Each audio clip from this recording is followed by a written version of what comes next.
75, 76 et 77, personne ne peut contester la supériorité de celui que l'on surnomme dès lors le rouleau compresseur. Jean-René Goujon, son fidèle driver, se charge de le conduire au succès, le tandem fait merveille. Partout, il est considéré comme un phénomène et suscite forcément les convoitises. Peu de temps avant son déplacement pour un Grand Prix à Naples, stupeur. Le cheval est menacé de mort par la mafia italienne si une rançon n'est pas versée. L'entourage ne compte pas se faire intimider et décide d'y participer quand même. Escorte blindée, chiens des mineurs, policiers français et italiens en nombre protègent le champion. Énorme pression, mais grande victoire pour Bellino. Il enlève son 3e et ultime prix d'Amérique à l'âge limite de 10 ans. C'est le dernier des 26 groupes 1 qu'il décroche en France. Il est au sommet de son art, mais le code des courses est ainsi fait.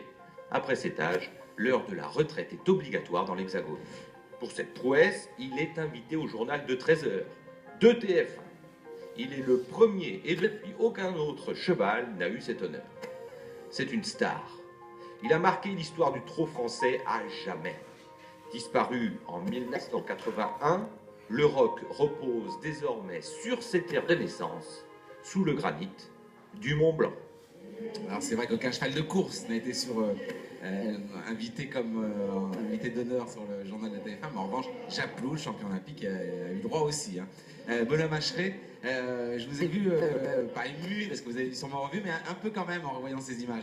Mettez bien votre micro. C'est un très beau reportage et je pense que ça me touche et ça doit toucher encore plus mon père. D'accord. Qui est un peu fatigué en ce moment. Et qui nous regarde. Oui, et qui m'a demandé, parce que j'aime pas trop parler de Bellino et de Lurabeau parce que c'était son travail. Et j'aime pas trop parler du travail des autres. Ouais. Mais pour le coup, là, il m'a demandé de le représenter, donc je le fais avec le plus grand plaisir. Ouais. Mais alors, vous élevez, vous maintenant. Oui. Donc, partir avec un héritage comme celui-là, est-ce que c'est compliqué ou est-ce que c'est au contraire moteur? Est-ce que ça donne envie de tenter de refaire quelque chose d'aussi bien? Est-ce que la souche existe toujours dans votre élevage? Donc on fait l'élevage, l'entraînement, le débourrage, on fait tout. Tout. Vous n'êtes pas très loin d'ici, je crois, c'est ça?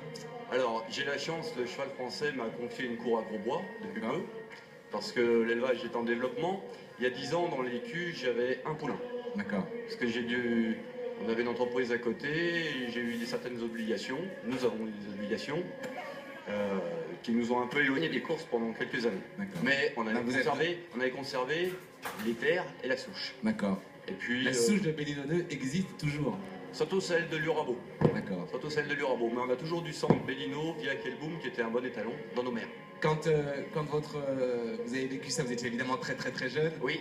Donc on vous l'a surtout raconté plus tard. Mais qu'est-ce qu'il avait d'incroyable? Est-ce qu'on s'en est aperçu tout jeune qu'il deviendrait un crack comme ça? Il avait un modèle vraiment impressionnant. Ouais. Il n'était pas matériel, contrairement à ce que certains disaient. C'était un cheval qui était très puissant. Et puis, au départ, il a tout de suite montré beaucoup de caractère. Ah oui? Oui.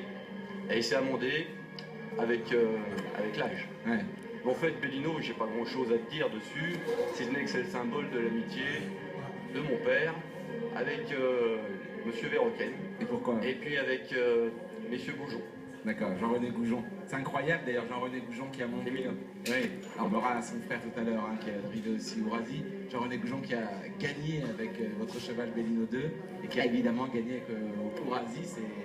C'est le jockey du siècle, enfin c'est incroyable. Bien sûr, une de mai au comte de Montesson, Bellino, Ourasi. Ce sont les 3 chevaux avec Jean-René Goujon. Et c'est sûr, ce sont des chevaux qui ont développé le PMU. Et si on a aujourd'hui toutes ces si belles infrastructures, c'est grâce à ces gens. Et que le trot français est leader mondial, c'est en partie grâce à ces stars. Voilà. Ça va être intéressant tout à l'heure parce que M. Marcel Goujon qui a monté ses chevaux sera avec nous. Il va nous parler évidemment du vote de Bellino et particulièrement d'Ourasi. Ça représente quoi pour vous d'avoir comme ça le fils du naisseur, de savoir qu'il nous regarde, qui aimons le sport, c'est pas mal d'émotions. J'étais encore très très jeune à l'époque et je bois littéralement les paroles de notre invité. Quand on sait que certaines personnes étaient si proches de grands champions comme ça. Moi, c'est toujours très intéressant de savoir le caractère des chevaux, comment ils étaient au quotidien, comment ils se comportaient, comment ils étaient. Et il y a souvent une différence en plus entre le quotidien, le travail du matin, où on parlait d'Ourasi aussi tout à l'heure, qui était un cheval nonchalant le matin à l'entraînement et qui devenait très fougueux en piste et qui avait la rage de vaincre. Donc c'est intéressant d'avoir un point de vue un peu interne. Et on parle de Bellino, mais il y avait Lurabo aussi. Mon père est net. Et toujours l'amitié avec la famille Goujon et avec Jean-Loup Pepion.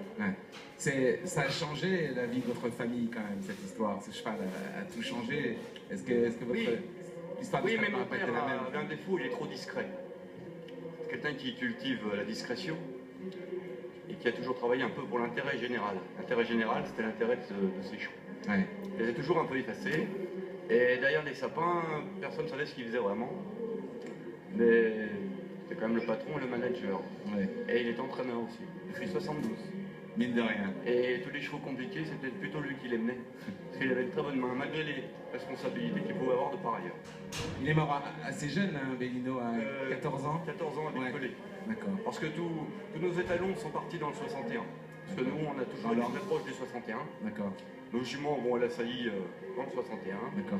Et donc Lurabo, Bellino dans le 61, Rajat Dabei, qui était mon petit protégé, mon petit chouchou, enfin qui est mon petit chouchou, et Assassi. En tout cas, c'est formidable pour vous de pouvoir continuer cette histoire absolument incroyable.